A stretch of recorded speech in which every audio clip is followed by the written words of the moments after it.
Hi everybody, welcome to my latest video from a sort of sunny, sort of overcast, cloudy, kind of chilly day here in central Portugal.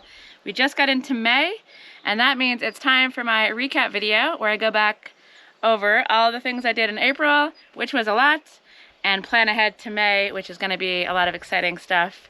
Before I get into the video, I wanted to introduce myself because it's been pointed out that I never say my name, and people just don't know who this person is has this YouTube channel. So my name is Kirsty. I'm originally from Canada.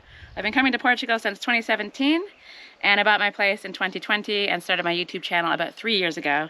So that's me, and I'm just doing my thing, building my little barn conversion, working the land, having a garden, and just enjoying life. And these recap videos are around the 1st of every month, and they're not for everybody. Not everyone likes them, but a lot of people do. And I use them as a personal diary with the idea that maybe in the future I'll go back and want to see what I've done in this life on the farm, and these monthly recap videos are a really great way of me being able to look back in the future, and it's also a good way of keeping me motivated and keeping viewers out there updated on what I've been up to, just in a nice little summary video. So that's what I do at the beginning of every month, and that's what this video is, and we're going to get into it in a minute. But before I get into this as well, I wanted to say that if you enjoy my stuff, please do give the videos a like, and if you haven't subscribed already, please do subscribe. It really does help the channel. And if you really love my videos, there's ways to contribute. There's PayPal information below. I've got a Patreon. There's super thanks and stuff like that. But really, just watching the videos and occasionally letting the ads run if you can stand it is great. And especially sharing the videos around to friends that you might think would be interested in my stuff is also incredibly helpful as well. So enough of that stuff. I'm going to roll my sleeves up because the sun just came out and it's getting hot and I've got a lot to get through, so let's go. I've divided things into categories, so let's start with the land stuff. Pruned dead olive branches. I have 30 olive trees, and I've only ever pruned one of these things in 4 years.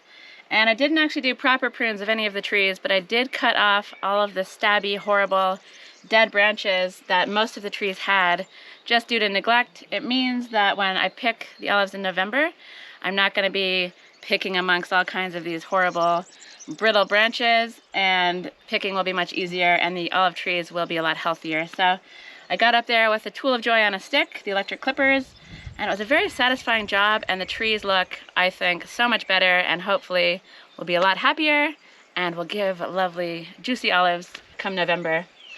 Strimming. 'Tis the season for strimming. It's just coming from the end of the spring into the summer, so we've got the combo of rain and lots of sun, and that makes the grass go absolutely crazy. So you kind of want to time your strimming so you're not doing it more than once, but I failed. The rain keeps coming, keeps surprising me, and so I've ended up doing a lot of strimming, more than one time in the same place, but I do enjoy it, so it's not the end of the world, but I would prefer not to have to dedicate so much time to it. I have one little treacherous, crazy bit to do on the bottom terrace, but other than that, hopefully the strimming is done for the summer. Propped and pruned apple tree. I have an apple tree on the bottom terrace that was loaded with fruit last year, which you think would be a good thing. However, the fruit dragged the branches down and sort of splayed them out, and it even made one branch break off completely. So that left me with a really funky looking tree that needed a lot of attention. I pruned it, and more importantly than that, I ended up propping it back up. I didn't think I could save this thing, but it actually looks like it's gonna be a normal apple tree shape rather than a crazy zombie looking tree shape. So I'm gonna keep monitoring the situation. This year I'm definitely gonna thin the fruit, and I'm quite happy with how that turned out. It's a job I've been meaning to do for a while, but I neglected the poor little tree, but hopefully he comes back to life and he's happy. Extended the overflow pipe. So I have a water tank that overflows in the winter just due to all the rain, and I basically had that overflow pipe, for some reason I don't know, steering to a weird part of my land, and it was creating a swamp. So I got the stuff I needed, put it all together, and steered the water further down the land so that I could, let's skip ahead, plant my avocado tree. I had this avocado tree sitting in a bucket next to my house for about 2 years, and he lost all his leaves and was looking super sad. I should have planted it in the ground earlier, but I did not. So eventually, once I got that water cleared out of the area, I was able to clear the land and get the avocado tree into the ground. And this is my 4th attempt at growing an avocado tree. I've named him Alvin the 4th, and I hope everybody out there crosses your fingers and toes for Alvin. He seems like he wants to live. There's a weird section on him that is green and growing. The rest looks crazy and sad. So I'll keep you updated on his progress. I also planted some seeds and then repotted seedlings from those seeds that grew, and I've just constantly been putting seeds in the ground, in the trays, and repotting. And I've got a greenhouse full of stuff ready to go in the garden once I organize that. I have lots of seeds that you can't really buy at the markets here, and I wanted to get them going. Pickling cucumbers, certain types of tomatoes, jalapenos, and some other chilies. You can't pick those up in the local markets, so that's generally what I focus on this time of year for my own seeds. And then for other plants, I'll probably just pick those up in the market and get them in the ground once the garden is ready for them. I did a burn pile, so all the dead stuff from the olive trees, I dragged it around the land, brought it up to my 3rd terrace, and set it on fire. It's not the best way to deal with land debris. I'd rather mulch it and put it back into the soil. But the dead branches are really hard to get into the wood chipper, so I decided to just light it up, and it actually left me with a nice pile of charcoal, which I think I can use for some good things in the garden as well. Bought a new water tank. I have a whole bunch of ugly IBCs around my land, and I wanted to kind of consolidate those, get rid of one of them completely, and buy a better quality water tank that keeps the algae out. So I went shopping for that, and it was delivered last week, and my dad's gonna help me make a tower for that, which I'll talk about more later on. But it's just an upgrade, it's an investment, and it looks really good, and it's gonna fit well in the space, I hope. Shower and bathroom. So we had lots of rainy days in April, and that drove me back inside the house, but that meant that I could continue working on the shower and bathroom. So I drilled out my shower taps. The way I did them, it wasn't really gonna work. The angle was wrong for attaching the taps, and so I had to sort of redo the work, which meant bringing out the big drill and pushing out the previous work and redoing it. So I did that. It was something I thought would be more annoying than it was. It ended up being a really simple job to fix.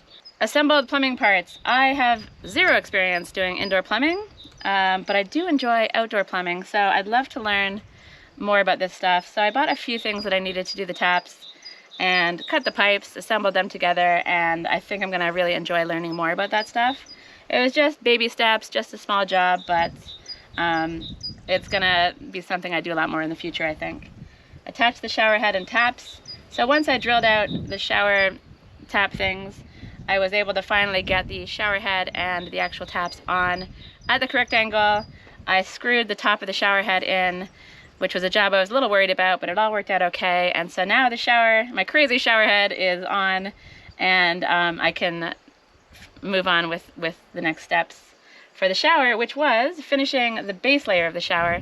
So once I knew how the shower head was gonna sit, I was able to take it all back off and then finish the base layer of lime. This is what I used to, it's a certain mix, 3:1 coarse sand to lime putty, and it's what I used to build up the shape of the shower. I'm gonna have 2 more layers on the shower. One will be a fine sand mix eventually, and then I'm gonna do a Tadalact waterproofing thing on it at the very end, but that's far in the future because Tadalact is quite a tricky technique, and I'm gonna need a bunch of practice before I get to that. But I'm really happy with how the shower is going. The shower head and taps are there, and hopefully the indoor plumbing that I do will have that all working sometime soon. Made a bathroom counter. I haven't actually completed this, but I cut a piece of wood that's going to fit in the space that I want my bathroom counter to go. It actually doesn't fit yet. It needs a little bit of refinement, but I had some time, so I decided I would just cut this piece of wood that's been laying around for ages, and it's mostly ready to go in, and I'll get that installed fairly soon, I think. So, porch and pergola stuff. This is the job that's been going on for so long, and it's finally done, and I really couldn't be happier. You can see it behind me. It doesn't have any purpose right now because I don't have shade cloth up there. The grapes haven't grown to give shade, but I'm hoping to get some shade cloths up soon, and it's gonna really make that whole space nice and usable. Plus the fact that I have a porch there now and a flat area to sit is also an amazing bonus. So to finish the pergola, I had to prepare the 5th rafter. I decided to go with 5 rafters instead of 4, and I'm really happy I made that decision, but it involved chopping a whole other piece of wood and doing all the stuff involved in that, which is pretty time consuming, but I'm happy with the result. I think 5 looks way better. Possibly could have even gone for 6, but you know what? You've got to call it. You can't have too many rafters. Too many rafters is crazy. So 5 it is. Chop the tower bottom. This is just a small job. I kind of screwed up and put the posts too low to the stone, too close to the stone, and I wanted to raise it up so that water can't seep up through the bottom. So just a quick thing, I chopped off the bottom to make more space. Chop the olive branch. There's a lot of chopping. I have an olive tree, as you can see, right beside the house, and there was one branch that was creeping over a little too close to where I wanted the rafters, so I knew I had to chop it off, but I didn't end up having to chop the whole thing off. So there's a little bit of space there. I might have to cut it in the future, but I'm going to see how things develop, and if I can save that part of the branch, I will. Attach the 2nd rafter. So for ages, I just had one rafter attached and the other rafter kind of sitting up there because drilling into the wall was something I was a bit nervous about, especially on the other side where the stonework was a little different. So I ended up getting that 2nd rafter into the pergola, and it allowed me to take all the clamps off, all the straps, and then the whole structure was standing by itself, which was a big deal. I was really happy when I finally got that done. I made the 2nd tower. So I did some stonework, some overcomplicated stonework at the tops of the porch towers at the bottom of the posts. And I did one, it took forever, and I finally finished the 2nd one also in April. Pointed. So I love the porch. I think it looks so cool. I love these long granite stones, and I wish I had more of them. I'm going to try to find more so I can just extend everything over and do lots of stuff with the granite stones. I have enough to do the garden bed around Tracy the trumpet flower and to finish that off. And as a part of all of that work, pointing it, I think, really has tied everything together. So I did a mix, got the pointing trowel out, and just finished that off in the front garden. Measured and attached the final rafters. So the 3 other rafters, I kind of wasn't 100% sure how I was going to get these things attached. I ended up sticking rebar into the end of the wood and then putting the rebar into the wall. In retrospect, I possibly should have done that with the other 2 rafters as well, because going into a wall with wood and then putting it in with concrete, I never really liked to use concrete, cement, or whatever with wood. So, you know, going with metal is going to make everything a lot sturdier, and it ended up working out perfectly. The rebar is really strong, and even though I haven't actually attached it in with anything yet, the pergola is incredibly strong. So the reason that I didn't go into the wall is, people ask me this all the time, is because the wood I had was too short to do that, so I wanted to work with what I had rather than buying more pieces of wood. And also, above the window there wasn't a lot of space to go in. And then a lot of people also asked me why I just didn't put a big long piece of wood across the whole front of the house and then attach the rafters to that thing. And that's because I thought it would have looked ugly, especially since the stones are all higgledy-piggledy, so there would have been space between the stones. I probably would have had to grind them out to make it sit flat. And also, because of where the window frame is, there wasn't really space for that either. So I hope that answers the questions. I get that question quite often. With everything I do, I always think about things way more than I need to and come up with so many solutions and pick what I think is going to work for me. If you ever see me doing something that's really strange, often the reason that I do it is because of aesthetics. I think it'll work, maybe it'll be harder, but I think it'll look better. But I do consider many options before I do anything. Oftentimes I just kind of freeze and don't do things for a while. It's why I hop around between jobs quite a lot, because I love to give thought to everything I do. And I'm not a professional, so I kind of have to research things, look stuff up, and I really do think about things a lot. So those are the reasons for why the rafters went in the way they did, and I hope that makes sense to you guys. So what else? Finishing touches. I had a little bit of sanding to do, a little bit of staining to do, a lot of staining to do actually, just to protect the pergola from the elements, not only the rain, but mostly the sun. I should possibly even do one more coat on that thing, so I'll see how things are looking. Maybe it's something I have to maintain every year, but yeah, that was quite a bit of work to stain it. I also have faux pegs. So I didn't end up going with a typical timber frame. I have some joins, but everything is attached by screws. But I wanted to make it look like it's a timber frame. So I've got these dowel things that I hammered in, and that was one of the final things I did before calling the pergola finally finished after many, many months of work. It still needs shade cloth. It still needs the ends actually to be attached into the wall, but just getting the scaffolding down and being able to put a table under there and being able to enjoy the space has been a big deal, and I'm really proud of it. I love it, and I'm curious to see how I'm gonna attach the shade cloth. I'm hoping my dad can help me with that. And so the next thing on the list is fun stuff. I'm not all work around here and no play. I do like to have a good time, and that means spending time with friends, and had a picnic with my friend Kimbo, who also teaches yoga, which I've gotten into recently. I really enjoy it. It's just in a village nearby, and then we often go for coffee after, so it's a lovely way to start my Thursday mornings. And then I also went to dinner with some friends up the mountain to a beautiful place. It's a glamping site that has these crazy dome structures, and there's a restaurant up there, so we enjoyed a lovely meal, a beautiful sunset, and it was just a lot of fun, and I'll definitely be back up there. Fermenting with friends. I love fermenting.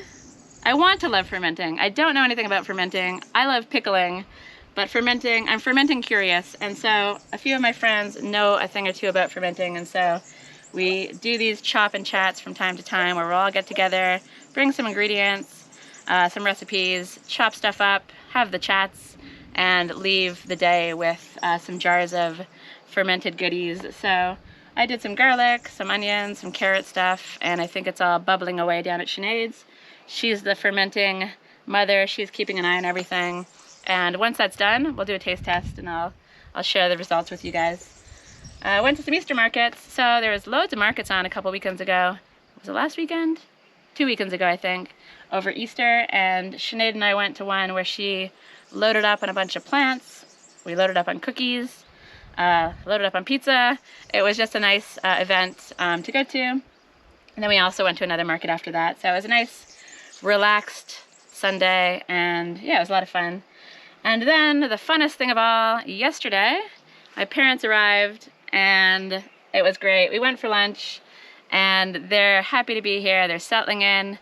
I'm actually probably a little late picking them up right now. They're waiting for me to come, and I just wanted to finish this recap video before I go get them. So they're going to be here today, and I'm really excited to show them all the work I've done since they visited last May. And I know a lot of you guys out there love seeing them, and they love being on camera, and yeah, so it's going to be a really fun month of parent stuff, and I know they're excited to get stuck into work, but I'm going to try to force them to not work quite as hard and hopefully get out on some adventures as well. And May plans. So the most exciting thing is that my parents are here, so it's going to keep things really interesting. I don't exactly know what's going to happen, but I do know, and this is where my lies came in, guys. Last month, I promised 100% that I would get to work on the tool shed in April, but I lied to you. It didn't happen. I didn't do a thing on that tool shed, but I don't know if you can trust me anymore on this, but this month is hopefully, I think, possibly the month where I push forward on this project. I want to promise again, but I don't think I can. I just don't want to deceive you again. So I'm 99% sure I'm going to get going on this thing, and let's see if it happens. And my dad's big project is going to be water stuff. He likes to have a project when he comes to visit, and I'll just let him do his thing. So the water tank that I bought needs to go up on a tower just because I want storage underneath it, just to get a bit more gravity feeding. And so he's going to work on that. I think he has a plan, and together we'll figure that out. And I think he's also interested in helping me do some plumbing on the interior of the house. As I mentioned, I have zero experience with that, but he's got quite a bit of experience doing that stuff. And so if I can end up getting some hot water, or even just cold water, pumping through the house, through the pipes before he goes at the end of May, coming from that water tank, I will be very happy. And then the garden. So 'tis the season for the garden. I'd like to make a whole bunch more beds. Sinead and I are going to go hard on making some beds. We might even do some raised beds. And I did say that I'm going to go smaller on the garden this year, but you know what? Sinead's here, she's eager. There's 2 of us. We're gonna go big. We're gonna make loads of beds, and I think it's gonna become quite overwhelming, but we're both up for the challenge. So these are the plans. My mom's also gonna be helping with the garden and the repotting and things like that too. So we'll have all hands on deck, and it's just a lovely time of the year, and it's easy to get excited about making your garden when all the babies go in and everything is new and nothing's ever grown yet. And yeah, it's just one of my favorite times of the year. Okay, so this has been a long update. I hope you enjoyed it. I really had a wonderful April. I feel like I got a lot of stuff done, as you can see, and I'm so happy to be done with the pergola and really proud of the work. But excited to move on to the tool shed. 99% sure that I'm gonna do that. So yeah, that's all from this video. I hope you enjoyed it. If you did, please give it a like. If you haven't subscribed, please subscribe. If you like my stuff, please do share it around. And as always, thank you for watching, and I'll see you in the next video.